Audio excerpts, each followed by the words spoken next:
Hello and welcome to episode 33 of the CouchScouts podcast. I'm your host, Matt Jackson. No Matt Cooper with us tonight. He is on a missions trip for the foreseeable future, but don't you guys worry. I got Matthew Rupert with me. Rupert, man, how the heck are you doing tonight, man? Doing good, man. Ready to get into this one. Talk about some NFL vets for the first time in ages. Yeah, I know, right? I feel like we've been on these rookies for so long doing this Inside the Prospect series. We haven't really dove into the dynasty aspects and implications of everything that's happened with the NFL draft. So I'm excited to do that tonight because there's quite a few risers and fallers and some different implications based on the way this NFL draft shook up. So I'm excited to talk about that for sure.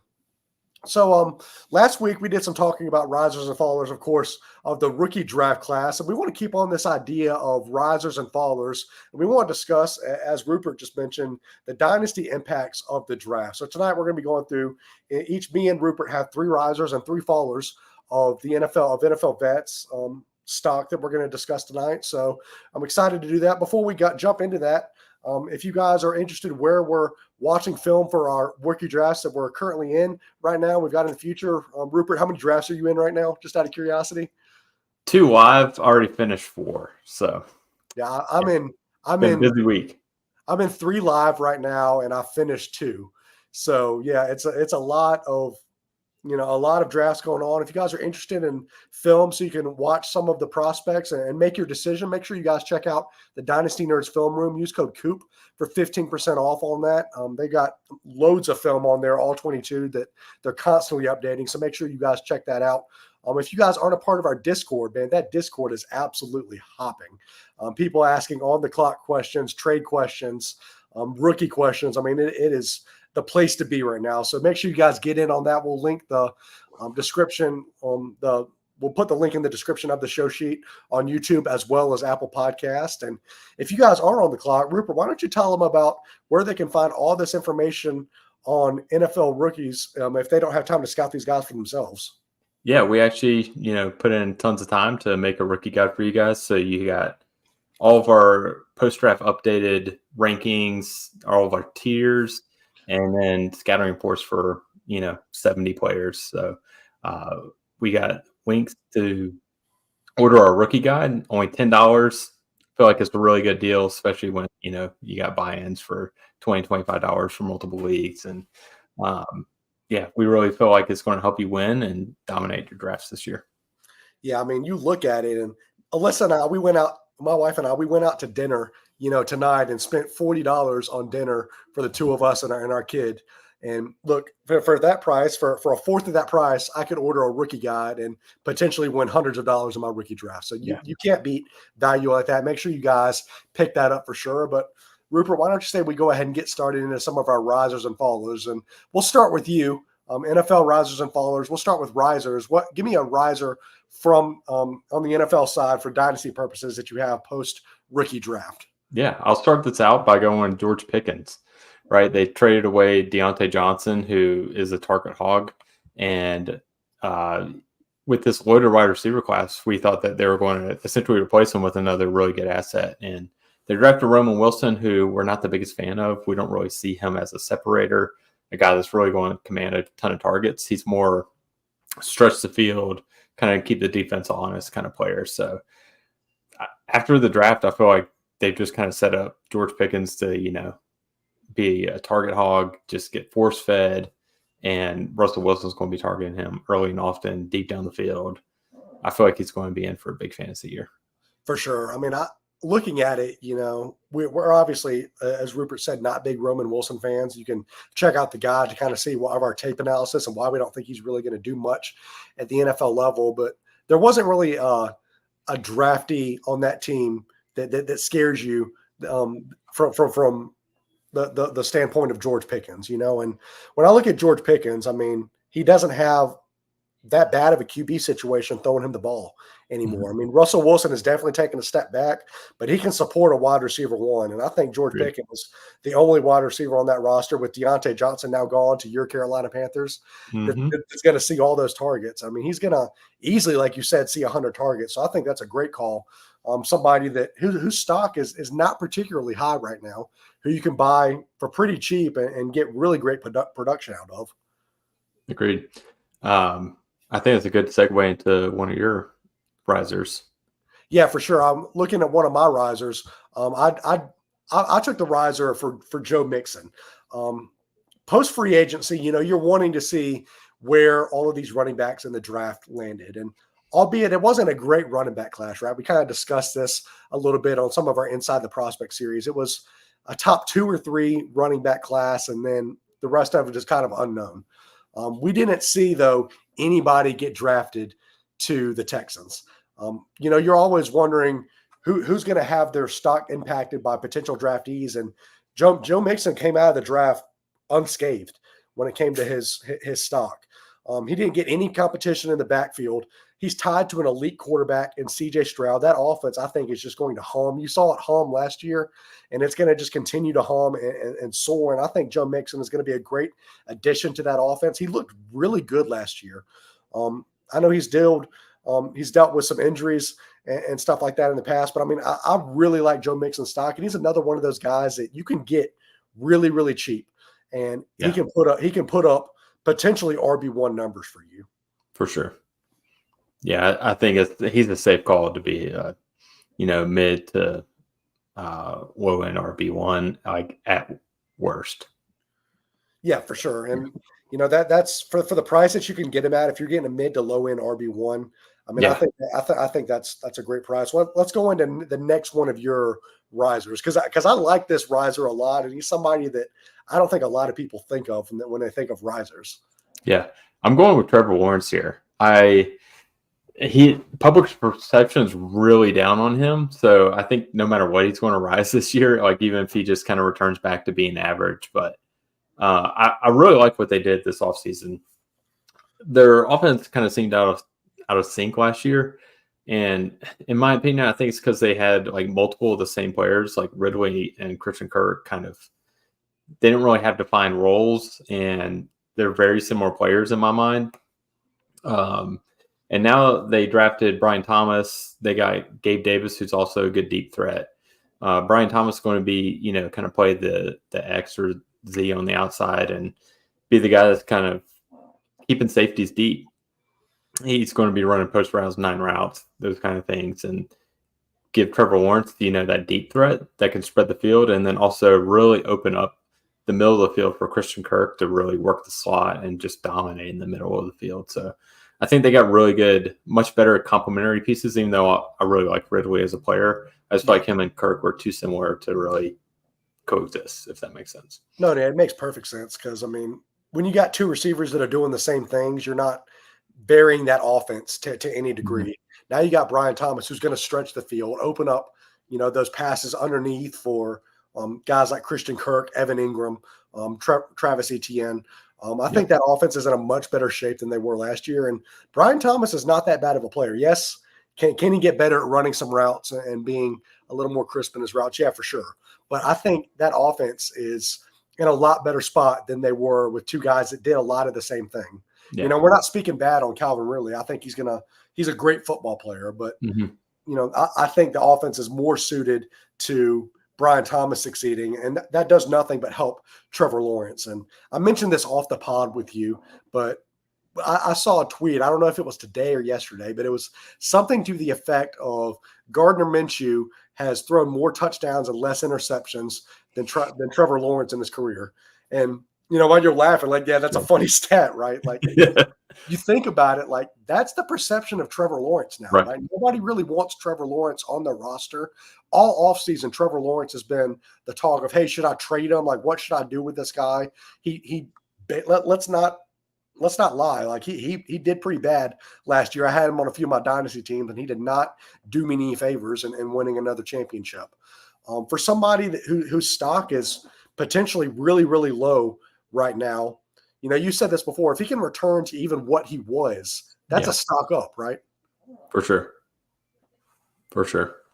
Yeah. I think that's a great call, drafting Trevor Lawrence as a stock up guy, as a riser. Going kind of in the same vein, I had another riser, and I wanted to take this from you, and I know that Cooper would take it if he was on the show, but Bryce Young, right? You want to talk about a guy whose stock had essentially gone into the toilet? That was Bryce Young, right? Nobody wants Bryce Young on the roster. You look at what they've done in the offseason this year, they've improved their O-line tremendously. They've got a new running back in Jonathan Brooks, a new tight end in Jatavion Sanders, who's got the speed-size combo to really stretch the middle of the field. And while we don't like their wide receiver room right now, they drafted Jonathan Mingo last year. They drafted Xavier Legette this year. They're not doing them any favors at the wide receiver position. They've gotten better as an offense. So you have to imagine, at least in my eyes, that Bryce Young is going to take a step forward. He's got the weapons. He's got the pieces that he needs to do it. And his stock, as I've said before, like it can't get any lower, right? So he's got to take a step forward. And for me, he's a definitely riser for all the stuff that the Panthers did in the draft. He's a riser for me post-draft. Yeah, for sure. I think Carolina getting the 2 guards in free agency, those mammoths who are good in run blocking and pass blocking, I think it's going to help him immensely. And then, like we've, kind of waxed poetically at times, Deontay Johnson's, a route running savant, and he's going to create separation, get open early so that Bryce can get the ball out on time. So I think his stock is going to go up drastically, and I love him and Trevor Lawrence as buy lows. Yeah. In dynasty weeks, like even if you can tear down from a quarterback and get stuff on top, I just did that in a league during the draft. I traded Brock Purdy for Bryce Young and the pick that turned into Ricky Pearsall. So I think it's a really good option. I think he's going to really turn around this year. I want you to speak a little bit to the fact that as dynasty managers, do you think we can sometimes sell these one-year quarterbacks too low, like give up on them too fast? Because I feel that's what happened with some of the quarterbacks last year. We're like, they didn't really produce. Bryce Young didn't produce.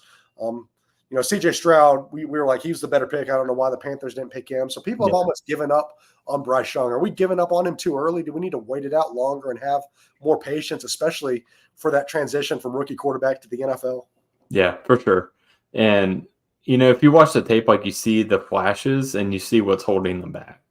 So that's why I'm such a believer in Bryce Young still, despite his struggles last year, because I think the struggles were more the offensive design and then the pieces around him, and the fact that he got sacked like 60-something times. Yeah. I was getting ready to mention that, right? Like when I watch Panthers games, and albeit I didn't watch Panthers games a lot, but when I did watch him, I was like, Bryce Young is running for his life. Like this offensive line is doing him no favors. Yeah.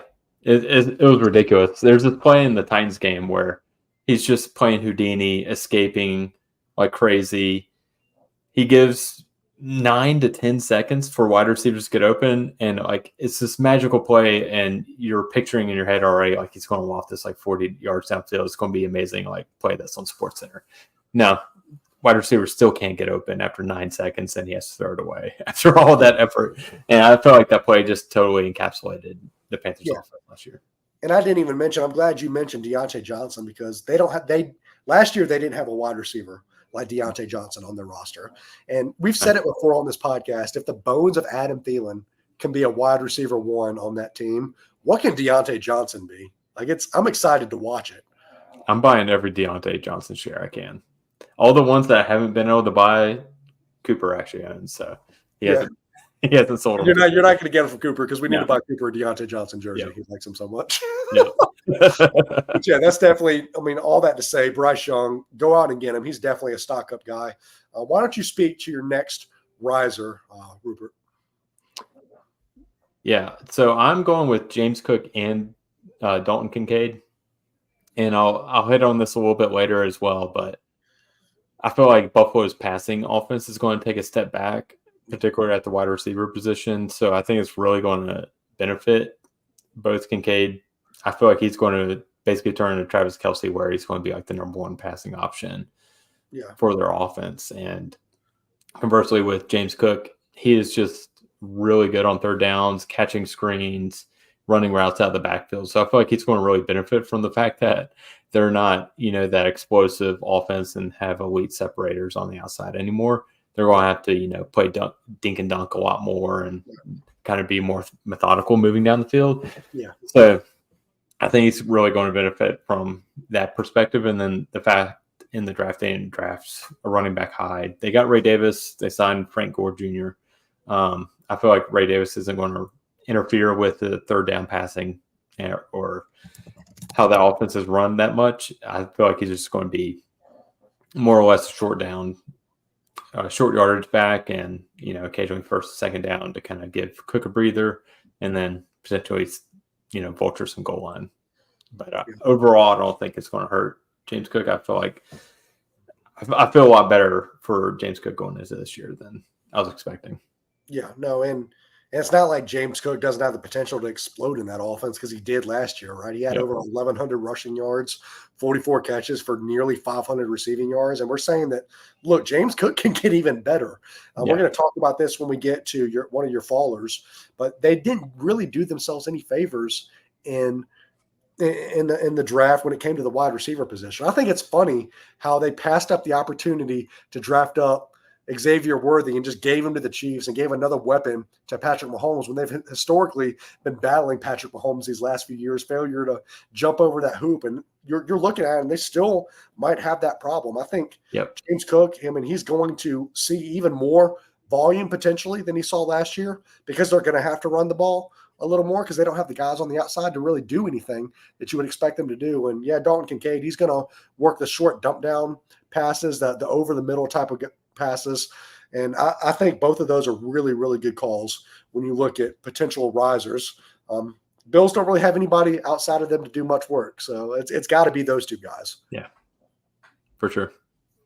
So going into my last riser, and I want this one. Yeah, I was a little sure. I was like, do I do this one or not? I chose Anthony Richardson. And for the most part, we haven't really seen, I think, Anthony Richardson's ceiling in the NFL, right? We've seen his rushing upside, his ability to score touchdowns on the ground, but he got hurt so early last year.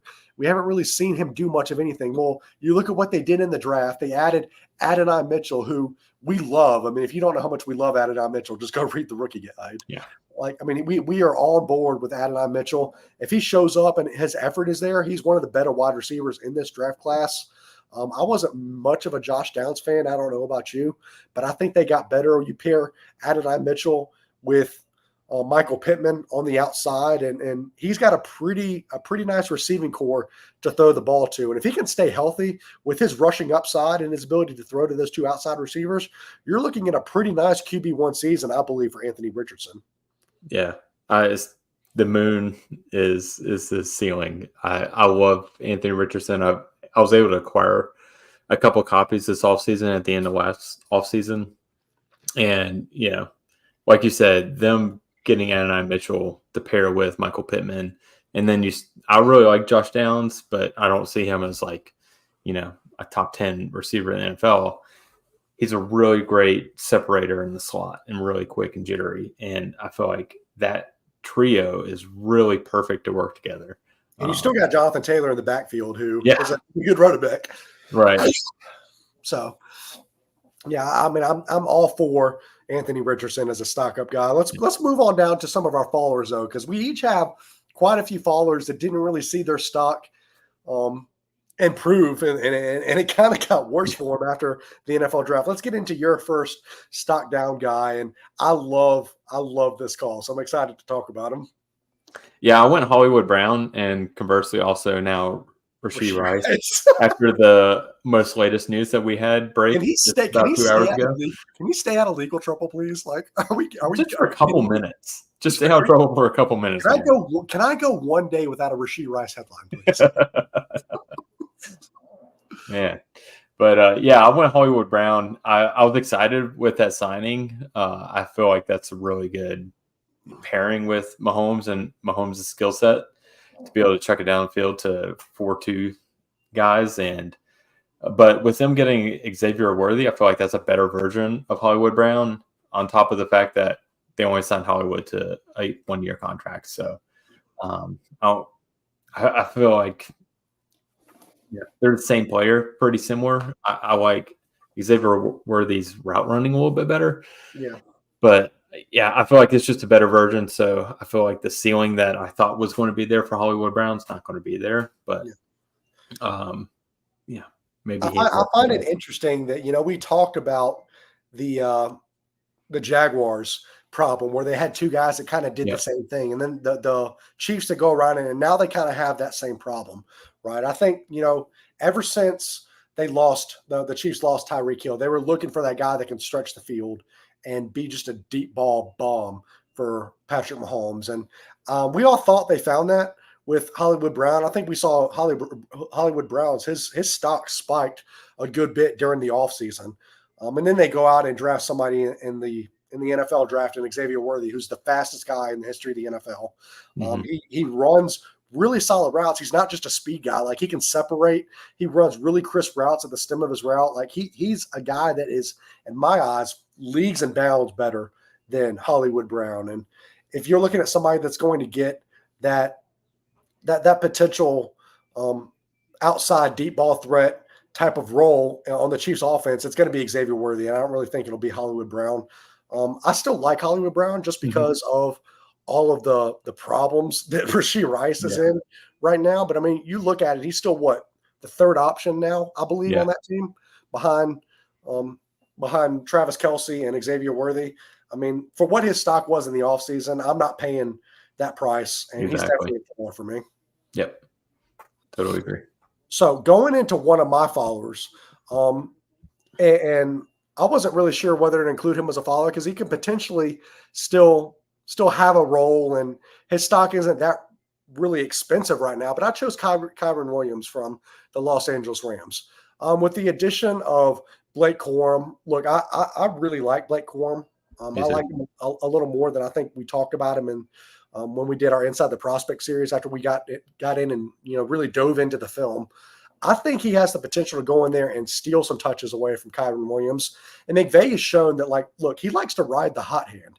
Like, he's not going to just commit to one running back. Although Kyren Williams had a really good season last year, like, he's not going to stay committed to that. If Blake Corum comes in and he's the hot hand at the moment, he's going to steal touches away from Kyren Williams. And I feel like that backfield is going to be more of a committee than it's going to be just Kyren Williams stealing the show. So for that reason, like, I feel like Kyren Williams has to be a stock down guy from what people thought that he could be, especially going into that draft.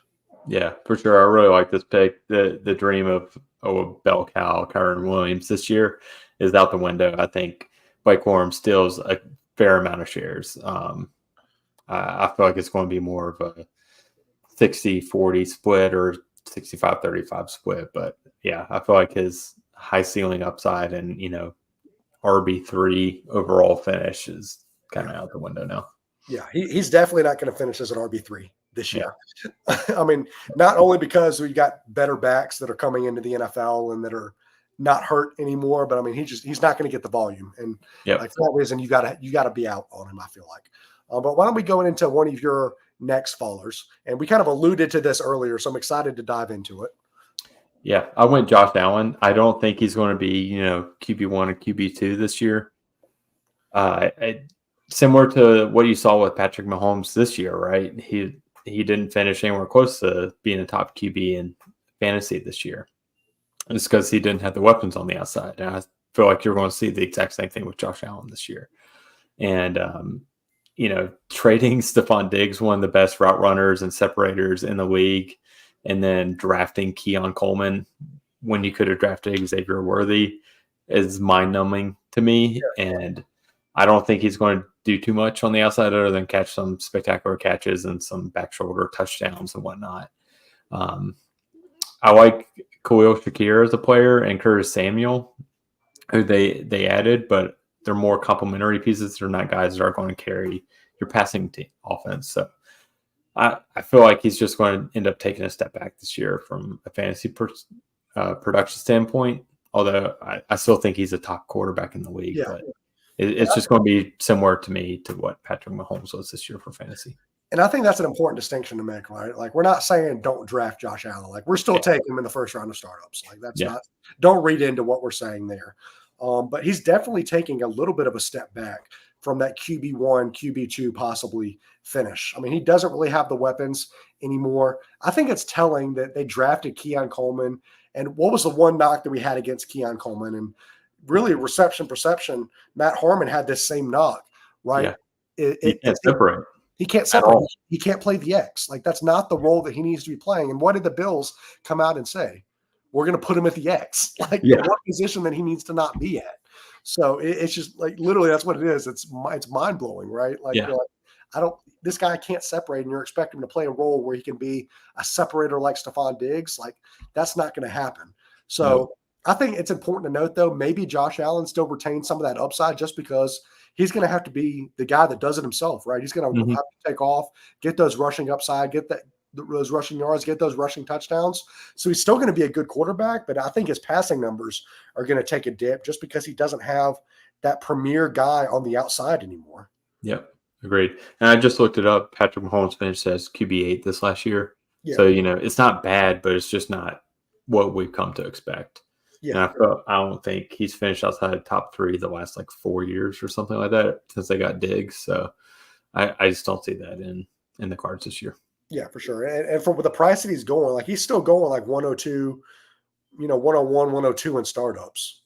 Yeah. I don't know. For me, I'd probably still take him there in a startup, yeah, just because I'm looking more long term. But for this year, yeah. I feel like it's down because who knows what they do next offseason. They could, pull off a similar trade where they get an elite wide receiver. So for sure. Well, going into my next faller, I chose every other Panthers running back but Jonathan Brooks. Miles Sanders. You mean Rashad? You mean Rashad Penny? Rashad Penny, yeah. Literally everybody else. Is Miles Sanders still on that roster, right? He is for now. I got a feeling he's going to be traded now after we sign. Yeah, Miles Sanders, Rashad Penny, they're effectively done for me, right? Yeah. It's the Jonathan Brooks show. I know that Jonathan Brooks is coming off an ACL tear, and we need to see what he can do post-injury. But look, Jonathan Brooks is the guy. They drafted him in the second round. They have a game plan for him. He's a great between the tackles. He's elusive. He's a great third down back. He can catch passes. He can block. He doesn't have a reason to come off the field. And when you look at potential upside, there was no other running back on that roster that's got as much upside as Jonathan Brooks. So yeah. I am running away. If I've got any teams that have Miles Sanders, Rashad Penny, anybody like that were potentially the RB1 in the Panthers pre-draft, I'm selling them now because they're not doing anything on that roster.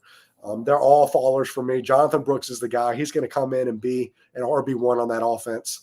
I'm pretty sure of that. So yeah. Speaking of NFC South running backs falling, I went with Rachaad White for my last faller. I feel like last year I think he's a solid player. Don't get me wrong.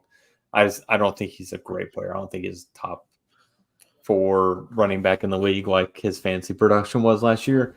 A lot of it was just the fact that they didn't have anyone else, and he got a bazillion, dump downs from Baker Mayfield last year. And what they do, they draft Bucky Irving, who I thought was the best pass catching option. We love us some Bucky Irving. Yeah, we love us some Bucky Irving, and even though he didn't get the draft capital I wanted, I'm still believing my tape analysis and the talent, and I think he's going to steal a lot of shares away from White, especially on passing downs. I feel like he's going to be their number 1 passing option now, and he's going to get that 40 to 60 receptions this year. So I think his upside is really capped. I still think he can end up being a low end RB1, but yeah. I feel like the value of him being a top 5 running back is not there at all. Yeah. So if anyone else in your league values him that way and you have him on your roster, I would sell him. Yeah. And I think it's interesting because we saw a lot of different top RB1s last year just because of the way the NFL shook up last year. I don't think that's going to happen this year. I like the call. Bucky Irving is going to take a lot of receiving work away from Rachaad White in my mind. And I think his days of being a top RB1 on that roster are done. Again, the same problem that we saw when you look at forget who we were talking about. But when you look at some of those running back by committees, right? Mm-hmm. That's what the situation in Tampa is going to be. It's going to be a running back by committee. Bucky Irving is going to steal a lot of those receptions from him. So yeah, I love that call as a stock down guy for Rachaad White. Well, Who's your last stock down guy? yeah, moving on. My last stock down guy is James Conner, and kind of for the same reasons that you mentioned. I know he was a workhorse back for Arizona. He did great last year. He had over 1,000 rushing yards. However, he's getting up there in age, right? And he got all those yards last year just because he was the bell cow, right? Like nobody else on that roster was really threatening to take away any work from him. Well, what did they do? They went out in the second round and they drafted Trey Benson, who you absolutely love. Yeah. You were a little higher on him than most of us, but look, Trey Benson is a good football player. He's eventually going to be the RB1 on that team. I don't see James Conner having the same type of success, especially this year that he had last year. You're talking about another committee approach. I think Trey Benson is going to come in and at least initially steal away a good bit of work away from James Conner, and he's eventually going to end up just taking the job from him outright. So I don't like what that draft did in terms of James Conner stock. Yeah, I 100% agree, and I'm sad for the James Conner stock that I do have that I wasn't able to secure Benson in the drafts. But yeah, totally agree. I hate it. Out this year with them drafting and running back in the second round. It's a great story, right? Like James Conner has a really good story, and it's phenomenal. Still a great football player. Like you want to root for the guy, but like he's not in a position where he's going to really see much work now with Trey Benson there. Yeah. I wouldn't mind seeing him traded to the Cowboys or something like that. Let him be their bell cow. How surprised are we? You want to talk about stock down, like the Cowboys offense? Like, I don't know, maybe I'm just a Cowboys hater, but how do you come out of that draft and not draft a running back? Anyway, well, guys, that about does us for tonight. That's the end of our stock up and stock down, guys. I hope you guys found that useful for you as you enter startups and discuss trades. What guys should you be higher on? What guys should you be lower on? I was excited to be back talking about this with you, Rupert. Why don't you go ahead and tell the people where they can find you on Twitter/X? Yeah, you can find me at Matthew Rupert FF on Twitter. Awesome. And you guys can find me at Devi Matt on Twitter. Make sure that you guys join that Discord. It's free. You don't have to pay anything. You can just get in there and chop it up with a bunch of great guys that are just talking NFL trades, stock, all that type of things that we love to talk about on this show. I'll put that link in the description for you guys as well. If you're listening to this show on Apple Podcasts, make sure you head over to the YouTube page. That YouTube is at CouchScouts. Make sure you like and subscribe to that YouTube page where we'll have video breakdowns. You can see our ugly mugs on the screen if you like to watch videos instead of listen to it on podcasts. If you guys are listening on Apple Podcasts, we would love it if you would leave a review for us, a 5-star review. That's how people see us, and that's how we get this great information out to you guys. And as one more time, just to link this, if you guys are in rookie drafts, make sure you pick up a copy of our rookie guide. It's only $10. You can't go out to eat for less than $10. So skip a fast food meal, cook something at home, and read through the rookie guide. We would appreciate it. Appreciate the support. But anyways, we will be back with you guys potentially next week. I was talking to you, Rupert. It depends on if we have this baby or not. This baby's looking like it's coming. It sounds like we won't be here next week. Sounds like we won't be here next week, but we will keep you guys updated on that. But until next time, we will catch you guys later.